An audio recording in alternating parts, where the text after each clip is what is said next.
अस्सलाम वालेकुम जी। तो आज हम स्टार्ट करने जा रहे हैं लेक्चर नंबर 2 अपना। तो लेक्चर नंबर फर्स्ट में जो है हमने थोड़ी सी बेसिक देखी थी about the shape of earth, और हमने जो है लॉन्गिट्यूड्स को डिस्कस किया था। लॉन्गिट्यूड्स क्या थी हमने वो बताया था कि those are basically the vertical lines.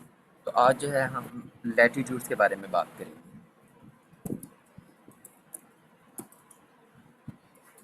Latitude होता क्या है? जिस तरीके से हमने लॉन्गिट्यूड्स को देखा था कि longitudes were basically the lines जो कि अर्थ को वर्टिकली डिवाइड कर रही थी, इसी तरीके से जो लैटिट्यूड्स होते हैं, ये लाइंस होती हैं जो अर्थ को हॉरिजॉन्टली डिवाइड करती हैं।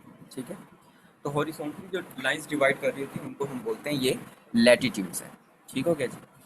अब जिस तरीके से हमने देखा था कि जो सेंट्रल मोस्ट लाइन थी, जो रेफरेंस लाइन आप इसको कंसीडर कर सकते हैं, वो थी प्राइम मेरिडियम लाइन। ठीक है, इस तरीके से। अब इसी तरीके से जो 0 डिग्री पर लाइन हमने ड्रॉ की है फॉर लैटिट्यूड या हॉरिजॉन्टल लाइन जो हमने ड्रॉ की है, इसको हम नाम देते हैं इक्वेटर का। उसको हमने नाम दिया था प्राइम मेरिडियम लाइन का, इसको हम नाम देते हैं इक्वेटर का। ठीक है, इक्वेटर जो है बच्चे, ये बेसिकली आप इसको रेफरेंस कंसीडर करके जो है वर्टिकली लाइंस ड्रॉ कर सकते हैं अलोंग द अर्थ। ठीक है, अब ये जो लैटिट्यूड्स होते हैं, जिस तरीके से हमने देखा था कि लॉन्गिट्यूड्स जो हैं वो हमें बताते थे about the distance and time, तो ये हमें जो है बेसिकली सीजन्स के बारे में बताते हैं लैटिट्यूड्स।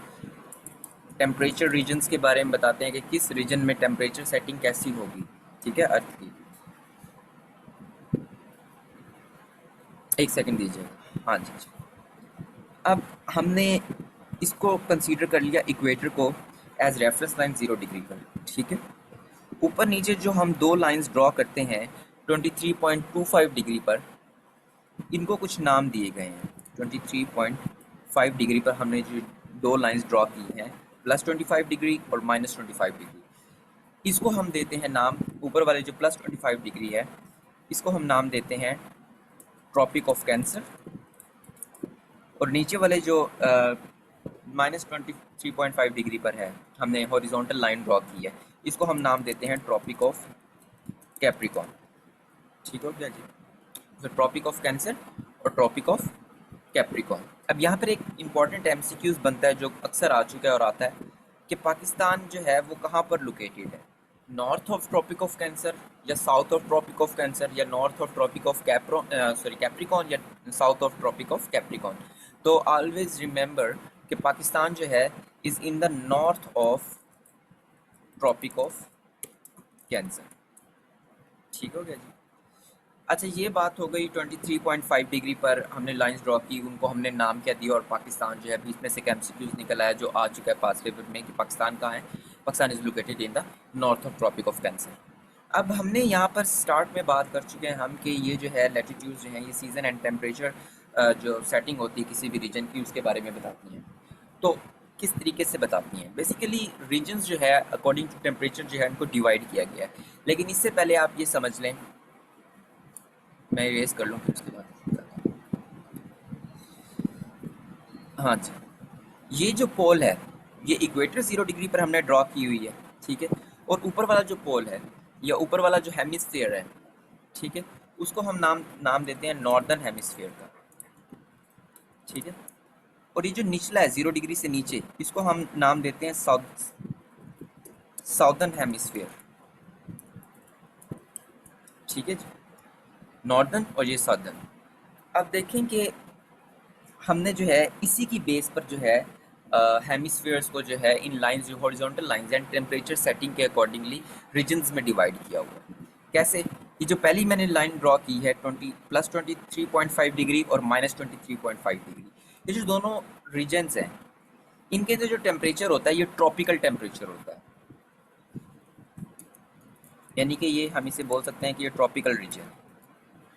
ठीक है, अब इसी तरीके से एक और लाइन ड्रॉ की जाती है +66.5 पर, +66.5 डिग्री, और इसी तरीके से यहाँ पर -66.5 डिग्री। अब ये जो दो रीजन्स हैं ना बच्चों, ये बेसिकली रीजन्स हैं ऑफ टेम्परेट जोन, इनको हम बोलते हैं टेम्परेट जोन। ठीक है, टेम्परेचर जो है यहाँ मुतदिल रहता है। ठीक हो गया जी।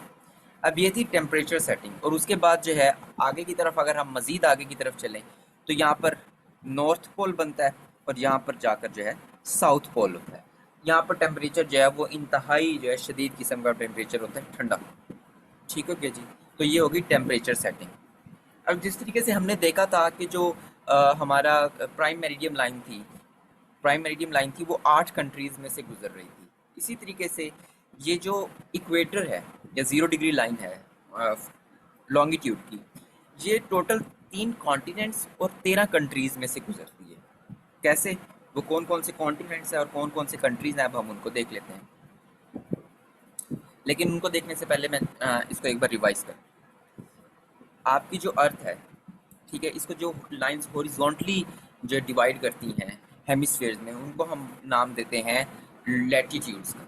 ठीक है, आप इसको मिक्स हो जाएगा लॉन्गिट्यूड और लैटिट्यूड, तो लैटिट्यूड आप यूँ याद रखें, लैटी से लेटी हुई, मीन्स हॉरिजॉन्टल। ठीक है, 0 डिग्री पर जो लाइन ड्रॉ करते हैं हम उसको नाम देते हैं हम इक्वेटर का।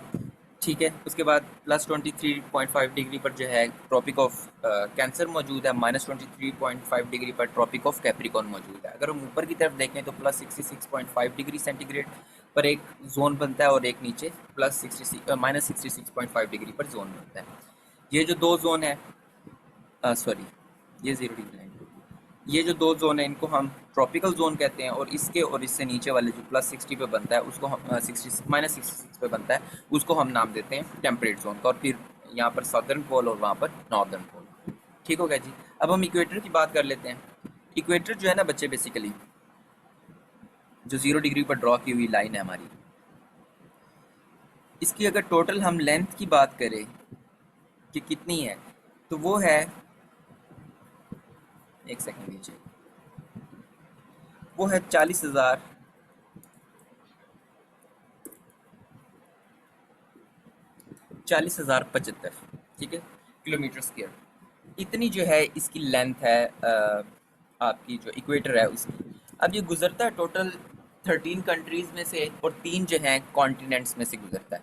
अब वो कौन कौन से कॉन्टिनेंट्स हैं और वो कौन कौन सी कंट्रीज़ हैं, हम उनकी बात कर लेते हैं, जिनको आप नोट डाउन कर लेंगे। क्यों? क्योंकि ये इम्पोर्टेंट है आपके MCQ के हवाले से।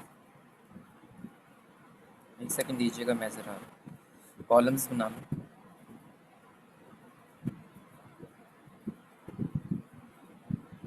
ठीक हो गया जी? तो जो फर्स्ट कॉन्टिनेंट है दैट इज़ साउथ अमेरिका। इसी तरीके से यहाँ पर आ जाएगा आपका एशिया, और फिर वहाँ से अफ्रीका। अब इनमें कौन कौन से कंट्रीज़ आ जाते हैं, तो 3 कंट्रीज़ जो हैं वो साउथ अमेरिका से हैं। वो कौन कौन से हैं? फर्स्ट वन इज़ अच्छा,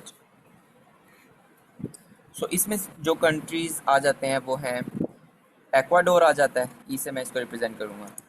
इसी तरीके से जो दूसरा कंट्री आ जाता है वो आ जाता है ब्राज़ील, और जो थर्ड कंट्री है दैट इज़ कोलंबिया। इसी तरीके से अगर हम बात कर लें एशियन कंट्रीज़ की, तो उसमें मालदीव्स आ जाता है। मालदीव्स के साथ जो चीज़ जो कंट्री आ जाता है दैट इज़ इंडोनेशिया, और साथ में आ जाता है किरिबाती। ठीक है, ये आप एक बार कंफर्म कर लीजिएगा कि ये मलाइशिया है या मालदीव्स है, क्योंकि इसके अंदर मुझे जो है वो मिक्स हो रहा है। इसी तरीके से हम, ये हो गए आपके टोटल 6 कंट्रीज़। अब अफ्रीका के जो हैं 7 कंट्रीज़ शामिल हैं।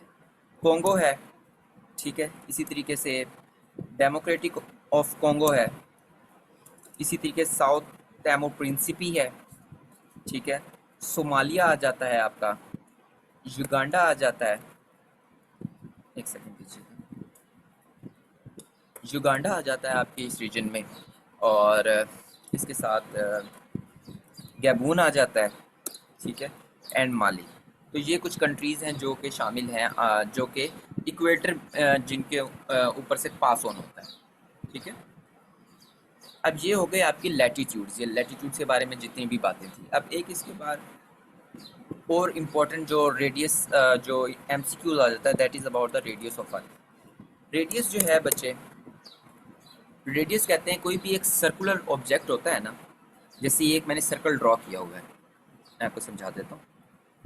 ये मैंने जो सर्कल ड्रॉ किया हुआ है, इसके सेंट्रल पॉइंट से कोई भी एक सेंट्रल पॉइंट आप कोई भी, ये रहा, हमने कंसीडर कर लिया कि ये सेंट्रल पॉइंट है। अब इस सेंट्रल पॉइंट से किसी भी सीमत में जो उसकी एंड वैल्यू है वहाँ तक का जो भी फासला होगा उसको हम नाम देंगे रेडियस। ठीक है, यहाँ से लेकर आप यहाँ तक मेजर कर लें या ऊपर की तरफ मेजर कर लें, ये वैल्यू सेम ही रहेगी, इसको नाम दिया जाता है रेडियस का। अब जो रेडियस ऑफ अर्थ है, ये सवाल पूछ लिया जाता है कि रेडियस ऑफ अर्थ कितना है, तो दैट इज 6763 या 6763, ये एक्चुअल रेडियस है। और इससे पहले एक मुस्लिम साइंटिस्ट थे अल बैरूनी ने जो मेजर किया था at that time with no scientific measuring tools, ठीक है, इतने जो एडवांस टूल्स आजकल आ चुके हैं वो नहीं थे उनके पास, उन्होंने एक पहाड़ पर बैठ के जो है मेजर किया था radius of earth. So that was 6733, यानी कि इतना ज़्यादा प्रोसीजन से उन्होंने मेजर किया था इसको। ठीक हो गया जी। तो ये आपका लैटीट्यूड भी कवर हो गया। अब इसके अंदर छोटी मोटी चीज़ जो है जो रह गई है, आप यूँ समझ लें कि लेक्चर नंबर 3 को जो है मैं यहाँ पर इंक्लूड कर रहा हूँ। ये चलें, वो जो है सब हम इंशाल्लाह लेक्चर नंबर 3 में पढ़ेंगे। ठीक हो गया जी। फ़ी अमानिल्लाह, अपना ख्याल रखिएगा और दुआ में याद रखिएगा। अल्लाह हाफ़िज़।